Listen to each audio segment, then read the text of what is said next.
અમદાવાદમાં લાંબા વિરામ બાદ વરસાદે આજે ધમાકેદાર બેટિંગ કરી છે, જેમાં માત્ર 1.5 કલાકમાં જ શહેરમાં સરેરાશ 1 ઇંચ જેટલો વરસાદ પડ્યો હતો.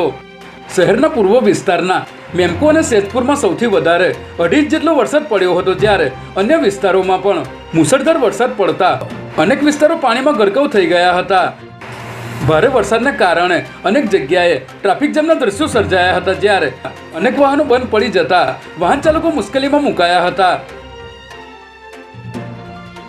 અમદાવાદ એસઓજી ક્રાઇમની ટીમે શાહપુર ખાતેથી એમડી ડ્રગ્સના જથ્થા સાથે એક આરોપીને ઝડપી લીધો હતો, જેમાં એસઓજીના પીઆઈ યુએચ વસાવા અને તેઓની ટીમને બાતમી મળી હતી કે શાહપુર જુલાઈવાડાના નાકા પાસે ઇરફાન શેખ નામનો આરોપી એમડી ડ્રગ્સનું વેચાણ કરી રહ્યો છે, જેના આધારે પોલીસે અહીં વોચ ગોઠવીને આરોપીને 8 ગ્રામ ઉપરાંતના એમડી ડ્રગ્સના જથ્થા સાથે ઝડપી લીધો હતો.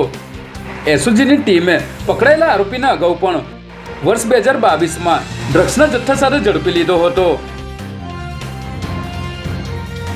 અમદાવાદની સાબરમતી જેલમાં હત્યાના કેદીએ ટુવલ વડે ગળે ફાંસો ખાઈને આત્મહત્યા કરી લીધી હતી, જેમાં દહેગામના મોટા મુવાડાના રહેવાસી મેલાજી ઠાકોરને હત્યાના ગુનામાં સાબરમતી જેલમાં રાખવામાં આવ્યો હતો. ત્યારે આ કેદીએ મોડી રાત્રે બેરેકના શૌચાલયમાં જઈને ટુવલ વડે ગળે ફાંસો ખાઈ લીધો હતો.